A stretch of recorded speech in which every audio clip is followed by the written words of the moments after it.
اعوذ باللہ من الشیطان الرجیم بسم اللہ الرحمن الرحیم الحمد للہ الذی ہدانا لہذا وما كنا لنهتدی لولا ان ہدانا اللہ لقد جاءت رسل ربنا بالحق والصلاة والسلام وتحیۃ والاکرام علی سید اصل ما فی الوجود سر اللہ فی کل موجود نقطۃ دائرۃ الوجود صاحب لواء الحمد والمقام المحمود مولانا و مولا الثقلین جد الحسن والحسین ابی القاسم محمد اللهم صل على محمد وعلى محمد وعلى آل بیتہ الطیبین الطاہرین المعصومین المظلومین ولعنۃ اللہ علی اعدائہم اجمعین من یومنا ھذا الی قیام یوم الدین اما بعد فقد قال اللہ تبارک و تعالی فی کتابہ المجید بسم اللہ الرحمن الرحیم علم آدم الاسماء كلها ثم عرضهم على الملائکہ صلوات پڑھیے محمد وعلى اللهم صل على محمد وعلى محمد گزارش ہے ایک مرتبہ سورہ الحمد اور 3 مرتبہ سورہ توحید کی تلاوت فرما کر جناب خادم حسین شاہ عزیز فاطمہ افضل حسین شاہ کی ارواح کو ارسال فرمائیں۔ بسم اللہ الرحمن الرحیم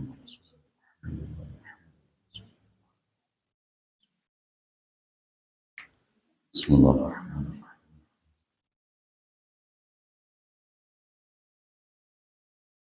الرحیم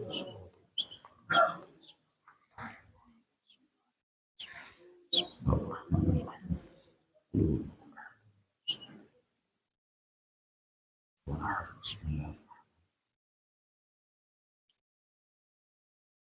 بسم اللہ بسم اللہ الرحمن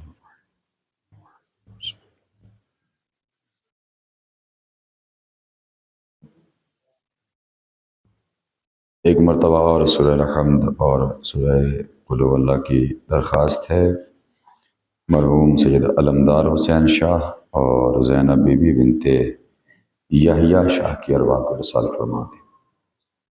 بسم اللہ الرحمن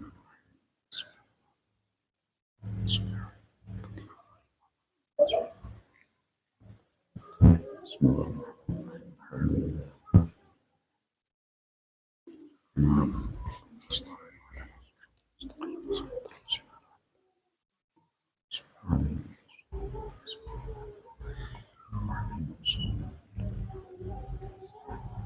بسم اللہ الرحمن الرحیم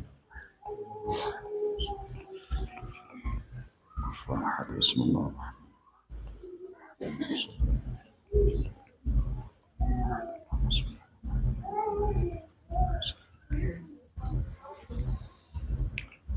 ایک صلوات پڑھیے محمد و آل محمد۔ اللهم صل على محمد وعلى محمد حضرات گرامی قدر صاحبان علم و ادب، شب 8 محرم جاری و ساری ہے اور آج کی شب سرکار باب الحوائج حضرت ابو الفضل العباس علیہ الصلوۃ والسلام سے مخصوص ہے۔ ایک صلوات پڑھیے محمد وعلی محمد۔ اللهم صل على محمد وعلى محمد مولا کائنات کی ایک حدیث آغاز گفتگو میں پڑھ کے اپنی گفتگو کا آغاز کر دوں کہ مولا فرماتے ہیں کہ مجھے مسجد میں بیٹھنا جنت میں بیٹھنے سے زیادہ بہتر لگتا ہے۔ کتنا خوبصورت جملہ ہے مولا کا، غور کیجئے گا۔ ہم نے نمازیں پڑھی، ہمارا مقصد یہ ہے کہ جنت مل جائے، ہم روزہ رکھتے ہیں جنت مل جائے، ہم سارے نیک اعمال کرتے ہیں جنت مل جائے، لیکن مولا کیا فرما رہے ہیں کہ مجھے مسجد میں بیٹھنا جنت میں بیٹھنے سے زیادہ بہتر لگتا ہے۔ اس لیے جب مولا سے پوچھا گیا مولا اتنی بڑی بات آپ کر رہے ہیں، ساری دنیا تو جنت کے لیے مری جا رہی ہے اور آپ کہہ رہے ہیں کہ مجھے جنت میں بیٹھنے سے زیادہ بہتر مسجد میں بیٹھنا لگتا ہے، اب مولا نے جو جملہ فرمایا ہے وہ قابل توجہ ہے. میرا مولا فرماتا ہے کہ یہ حقیقت ہے کہ جنت میں بیٹھنا یہ میرے نفس کی خوشنودی ہے، لیکن مسجد میں بیٹھنا یہ میرے اللہ کی خوشنودی ہے. ایک صلوات پڑھیے نا محمد والے محمد.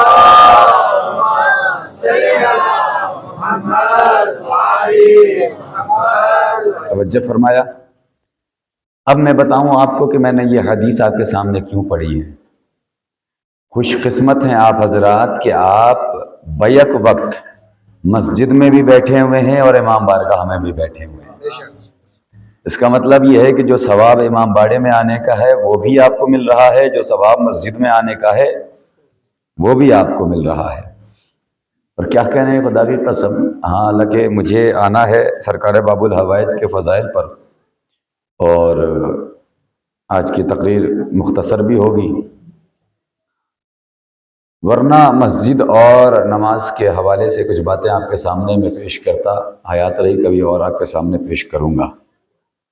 لیکن یاد رکھیے گا بس اتنا سا فرق ہے کہ اگر آپ اس کو مسجد سمجھ کے آئیں تو یہ اللہ کا گھر ہے، امام باڑہ سمجھ کے آئیں تو یہ امام کا گھر ہے. اس کا مطلب یہ ہے کہ یہ ایسی بابرکت جگہ ہے کہ جہاں پر انسان کو پاک و پاکیزہ ہو کر آنا ہے. کوشش کریں کہ باوضو ہو کر آئیں، اس لیے کہ مسجد میں انسان جاتا ہے نماز واجب پڑھنے کے لیے، امام باڑوں میں انسان آتا ہے نماز عشق پڑھنے کے لیے. اللہ اکبر. نہیں غور فرمایا آپ نے؟ بہت خوبصورت جملہ میں نے پیش کیا تھا. بھائی دونوں نمازیں واجب ہیں. ایک نماز واجب ہے جو آپ مسجد میں پڑھتے ہیں، ایک نماز عشق ہے جو آپ ابھی کر رہے ہیں. آئیے میں دونوں نمازیں ایک ساتھ کربلا میں دکھاؤں. میرے مولا حسین عصر عاشور نماز واجب پڑھ رہے تھے اور سعید و زہیر حفاظت کر کے نماز عشق ادا کر رہے ہیں. صلوات پڑھیے محمد والے محمد.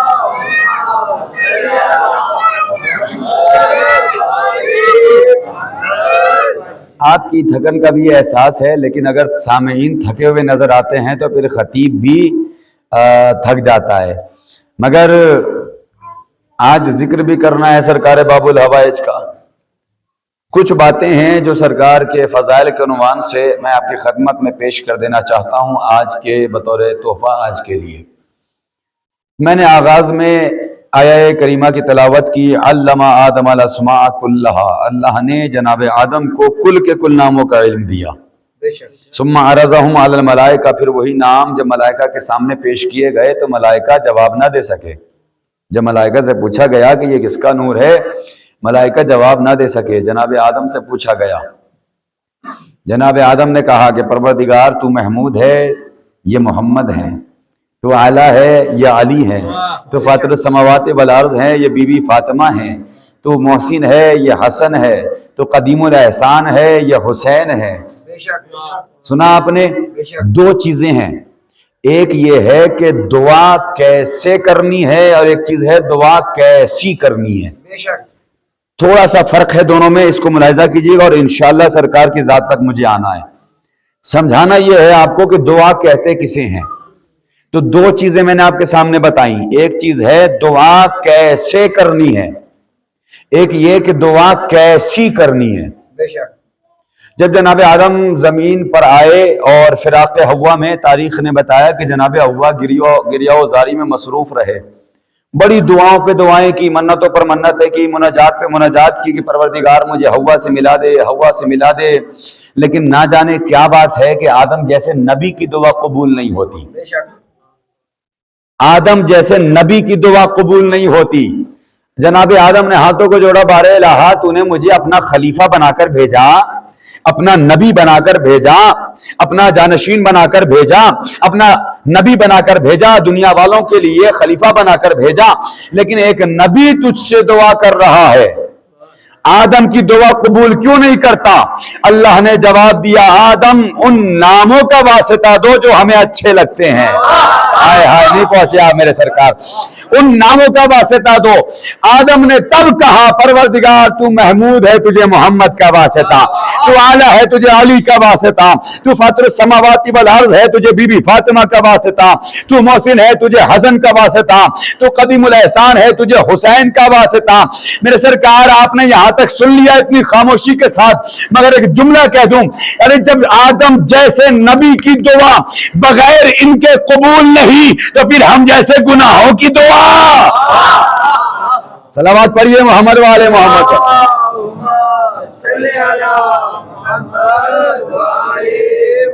تو اللہ نے جناب آدم کو پہلے یہ سکھایا کہ دعا کیسے کرو۔ تو دعا کیسے کرو؟ نتیجہ یہ نکلا کہ جب بھی دعا کرو تو پنجتن کو وسیلہ بناؤ۔ تو دعا کیسے کرو یہ سمجھ میں آ گیا۔ لیکن اب آئیے، جب جناب آدم نے یہ بتایا کہ دعا کیسے کرو، تو اب جناب آدم کو بھی بتانا ہے کہ دعا کیسی کرنی چاہیے۔ بس جلدی جلدی تاریخ کے اوراق پلٹتا جاتا ہوں اور آپ سمجھتے جائیے انشاءاللہ، پھر میں ذات سرکار باب الحوائج کے قریب آ جاؤں گا۔ جناب آدم کے دو بیٹے، ایک بیٹے کا نام حابیل، ایک بیٹے کا نام ماشاءاللہ قابیل، یہ فائدہ ہے مجلسوں کا، ایک بیٹے کا نام قابیل۔ تاریخ بتاتی ہے کہ قابیل نے حابیل کو قتل کر دیا۔ نتیجہ کیا ہوا کہ آج تک بدبخت اولاد کے نام سے یاد کی جاتی ہے۔ اسی لیے کہا جاتا ہے کہ اولاد کو کبھی قابل نہیں ہونا چاہیے۔ قابیل تھا، اس نے قتل کیا، لہذا نالائق بیٹا بنا۔ ایک ہی بیٹا تھا لائق، حابیل، جس کو قابیل نے قتل کر دیا۔ اب سوال یہ بنا کہ جناب آدم کے بعد جناب آدم کی جانشینی کس کو ملے؟ بے شک آدم کے بعد وہ ذمہ داریاں جو جناب آدم لے کر آئے وہ کون سنبھالے؟ اس کے بعد اللہ جناب آدم نے دعا کی۔ اب دیکھیے دعا کیسے کی، کون سی دعا کی، کیسی دعا کی؟ جناب آدم نے ہاتھوں کو بلایا، بلند کیا اور بلند کر کے کہا کہ پروردگار مجھے ایسا بیٹا دے جو میرے بعد تمہارے دین کی حفاظت کرے۔ بے شک بے شک جناب آدم نے دعا کی، اللہ نے جناب شیس جیسی نعمت عطا فرمائی۔ جناب شیس دنیا میں آ گئے۔ جناب آدم کے بعد جتنی بھی ذمہ داریاں تھیں جناب شیس کو سپرد کی گئی۔ جناب آدم نے کیا دعا مانگی؟ کیسی دعا مانگی؟ کا دین کی حفاظت۔ بے شک جناب آدم سمجھا رہے ہیں کہ دعاؤں کا مقصد کیا ہونا چاہیے؟ دین کی حفاظت۔ تو جہاں پر جناب آدم کی دعا تاریخ میں نظر آئی، وہاں پر تاریخ دعا میں بہت سی دعائیں ہیں۔ آئیے جناب موسیٰ سے اللہ نے کہا موسیٰ جاؤ مصر میں جا کے تبلیغ کرو۔ موسیٰ نے ہاتھوں کو جوڑ دیا، پروردگار میں مصر نہیں جا سکتا۔ کیوں؟ کہ میں نے مصر میں ایک کو قتل کر دیا ہے، مجھے خوف ہے کہ اس کے اعز و اقارب، اس کے رشتہ دار مجھ سے بدلہ نہ لیں، لہذا میری حفاظت کے لیے ایک ایسا بھائی دے جو میرے ساتھ ساتھ تیرے دین کی حفاظت کرے۔ جناب موسیٰ نے دعا مانگی، کون آیا؟ ماشاءاللہ جناب ہارون۔ مقصد کیا ہے؟ دین کی حفاظت۔ اور آگے بڑھیے تاریخ دعا میں ایک اور دعا آپ کو دکھاؤں۔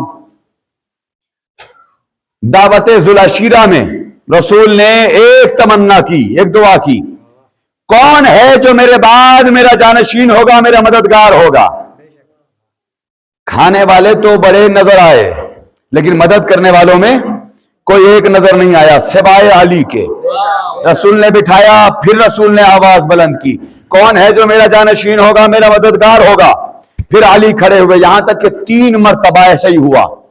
اور اس کے بعد میرے سرکار رسول خدا نے مولا کائنات کے لیے اعلان کیا کہ علی آج کے بعد سے میرے بعد تم خلیفہ ہوگے، میرے جانشین ہوگے، میرے مددگار ناصر۔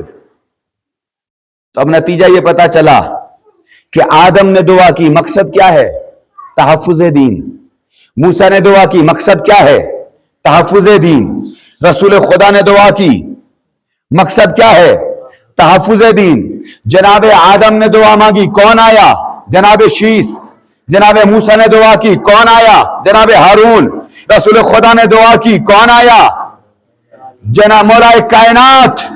لیکن اب تک کے دعاؤں کا طریقہ یہ رہا کہ جب بھی دعا مانگی جائے تو مقصد ہونا چاہیے دین کی حفاظت۔ اب ذرا توجہ فرمائیے گا، مقصد ہونا چاہیے دین کی حفاظت۔ تو آئیے تاریخ دعا میں ایک اور دعا ہے. کس کی دعا؟ مولا کائنات کی دعا. میرے سرکار علی نے کیا کہا؟ پروردگار ایک ایسا بیٹا دے جو میرے حسین کے کام آئے. ارے نہیں پہنچا میرا مجمع. بھئی سوال تو یہ ہے کہ آدم سے لے کر خاتم تک کے نبیوں نے یہ اصول دے دیا کہ جب بھی دعا مانگو تو مقصد یہ ہونا چاہیے کہ دین کی حفاظت. میرے علی نے یہ کیوں کہا کہ پروردگار ایسا بیٹا دے جو حسین کے کام آئے؟ یہ کیوں نہیں کہا کہ ایسا بیٹا دے جو دین کے کام آئے؟ کہ ایسے نہیں سمجھو گے. 3 شعبان کے بعد سمجھ میں آئے گا جب خواجہ کا وہ شعر تمہیں نظر آئے گا. خواجہ نے کہا دین ہست حسین، حسین ہی تو دین ہے. اب سمجھ میں آیا کہ میرے سرکار علی نے کیوں کہا تھا کہ ایک ایسا بیٹا دے جو میرے حسین کے کام آئے. اور خواجہ نے یہ بتا دیا کہ حسین ہی دین ہے. اس کا مطلب عباس صرف حسین کے لیے نہیں بلکہ دین کے لیے آئے ہیں. ایک نتیجہ آپ کے سامنے پیش ہو گیا. اب آئیے جلدی جلدی آپ کے سامنے دوسری باتیں سرکار باب الحوائج کے عنوان سے. میں نے کل کی مجلس میں یہ وعدہ بھی کیا تھا کہ تمنائے علی سناؤں گا. تمنائے علی کل تو ثانی حیدر کرار میں نے بتایا اور عباس ہیں تمنائے علی بھی. اس ذات کے بارے میں کیا کہنے کہ جس کی تمنا خود علی نے کی. اچھا اب سمجھیے کہ تمنا کا مطلب کیا ہے، تمنا کسے کہتے ہیں. میرے ذہنوں میں یہ سوال پریشان کر رہا تھا کہ تمنا کہتے کسے ہیں، ذرا سمجھوں تو، ذرا پوچھوں تو. ایک بزرگ شخص سے ملاقات ہوئی. بزرگ نے کہا مولانا کیوں پریشان ہے؟ میں نے کہا میں جاننا چاہتا ہوں کہ تمنا ہوتی کیسی ہے، تمنا کا محرک کیا ہے، تمنا کسے ہوتی ہے، کون کرتا ہے تمنا. انہوں نے کہا اگر یہ سوال ہے تو پھر ایک زندہ شخص سے پوچھ لیجئے، ایک مردے سے پوچھ لیجئے، آپ کو جواب معلوم ہو جائے گا. ایک شخص جا رہا تھا، میں نے اسے چلتے ہوئے روکا. میں نے اس سے پوچھا کہ آپ کی تمنائیں کیا ہیں؟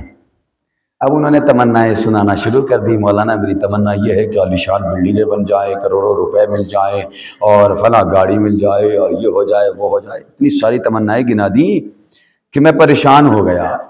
میں وہاں سے آگے چلا. سمجھیے گا تمنا عباس ہیں تمنائے علی، اسی کو ثابت کرنے جا رہا ہوں. بہت آرام سے پڑھ رہا ہوں لیکن سمجھیے گا ان باتوں کو. کچھ دور چلا تھا کہ دیکھا کہ فلاں گھر سے رونے کی آواز ہے. معلوم ہوا کہ وہاں پہ کوئی مر گیا ہے. میں گیا اندر، گھر والے رونے پیٹنے میں مصروف تھے. میں نے دیکھا کہ سامنے کے حجرے میں جنازہ رکھا ہوا ہے. میں جنازے کے پاس گیا اور جانے کے بعد میں نے ہلکے سے چادر ہٹائی اور کان میں کے قریب اپنے آپ کو پہنچا کے میں نے سوال کیا جناب یہ بتائیے کہ آپ کی کوئی تمنا ہے؟ یہ بتائیے کہ آپ کی مجلس 40واں کس سے پڑھواؤں، آپ کو کس قبرستان میں دفن کرواؤں. میں سوال پہ سوال کرتا رہا اور وہ لیٹے رہے، جواب ہی نہیں دیتے. کچھ لوگوں نے جب دیکھا مولانا کو کیا ہو گیا ہے، انہوں نے کہا انہیں ہاسپٹل لے جاؤ، لگتا ہے مرنے والے سے رشتہ داری گہری تھی، محبت بہت زیادہ کرتے تھے، ان کے دماغ پہ اثر آ گیا ہے، انہیں ہاسپٹل لے جاؤ. میں نے کہا بھائی میں اچھا خاصا ہوں، میرا دماغ بھی ٹھیک ہے. کہا آپ مردے سے کیوں بات کر رہے ہیں، بھلا یہ جواب دینے والا ہے. میں نے کہا موت اس کو آئی ہے، تمنا کو تھوڑی آئی ہے. میں تو یہ پوچھ رہا تھا کہ آپ کی تمنائیں کیا ہیں، تمنائیں بتائیں. اس نے کہا عجیب بات ہے، موت اس کو آئی ہے تو مرنے والا کیسے جواب دے گا. تو میں نے کہا کہ موت تو جسم کو آئی ہے نا، تمنا کو تھوڑی آئی ہے. کہا آپ کو یہ بھی نہیں پتا کہ موت جسم کو آتی ہے کہ تمنا کو آتی ہے. میں نے کہا کس کو آتی ہے؟ کہ جس نے موت کو خلق کیا ہے اس سے پوچھئے. میں نے کہا پروردگار تو ہی بتا دے کہ موت تمنا کو آتی ہے یا جسم کو آتی ہے. اللہ نے قرآن میں کہا کلو نفس ذائقۃ الموت. اللہ نے کہا موت نہ تمنا کو آتی ہے نہ موت جسم کو آتی ہے. پھر اللہ آتی کسے ہے؟ کہ موت آتی ہے نفس کو. توجہ، اس کا مطلب یہ ہے کہ اگر نفس مر گیا تو تمنائیں مر گئیں. اللہ اکبر، مجھے نہیں معلوم میں بات پہنچا سکوں گا کہ نہیں. اگر اس کا مطلب یہ ہے کہ اگر موت جسم نفس کو ہے تو تمنائیں بھی مر گئیں. موت آئی نفس کو تو اب پتا چلا کہ جس کا نفس ہوگا اس کی تمنا ہوگی. ٹھیک ہے, تمنائیں جسم کے نہیں ہوتی. جس کا نفس ہوگا اس کی تمنا ہوگی. آپ کا نفس آپ کی تمنا, میرا نفس میری تمنا. اب اٹھائیے تاریخ, جا کے پڑھیے کہ عباس ہیں تمنائے علی کا نام. اگر علی نے شب ہجرت سے پہلے عباس کی تمنا کی تب تو عباس صرف علی کی تمنا, لیکن اگر شب ہجرت کے بعد علی نے عباس کی تمنا کی تو اس کا مطلب یہ ہے کہ نفس تو اللہ خرید چکا. تو بھائی جس کا نفس اس کی تمنا, تو غور فرما رہے ہیں آپ, جس کا نفس اس کی تمنا, آپ کا نفس آپ کی تمنا, میرا نفس میری تمنا. اب علی کا نفس شب ہجرت اللہ خرید چکا. اس کا مطلب یہ ہے کہ اب عباس صرف تمنائے علی کا نام نہیں ہے بلکہ منشائے کردگار کا بھی نام ہے. صلوات پڑھیے محمد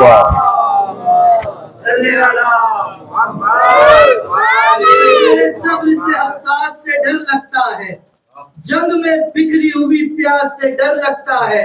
شام سے کرب و بلا اس لیے آیا نہ یزید, اس کو زینب تیرے عباس سے ڈر لگتا ہے.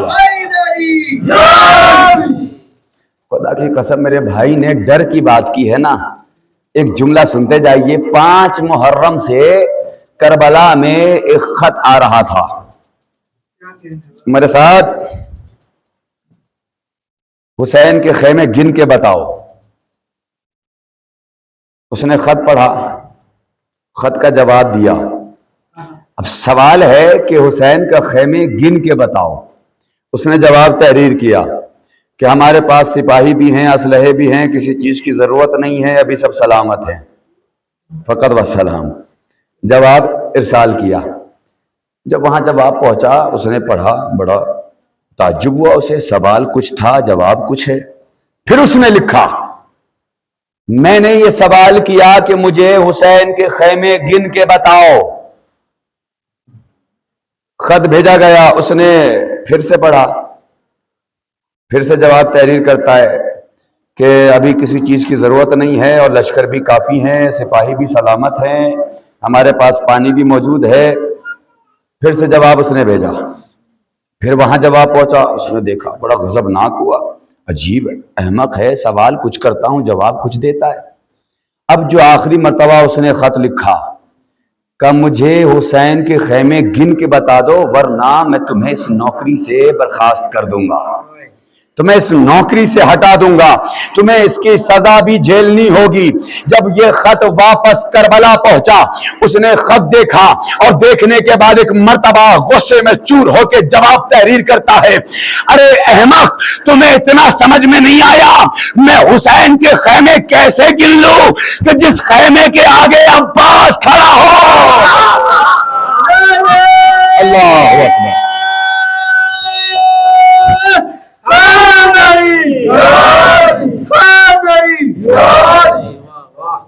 جناب عباس کو سمجھیے, جناب عباس کی ذات کیا ہے. بہت آرام سے پڑھ رہا ہوں تاکہ آپ محسوس کر سکیں کچھ دیر اور انشاءاللہ.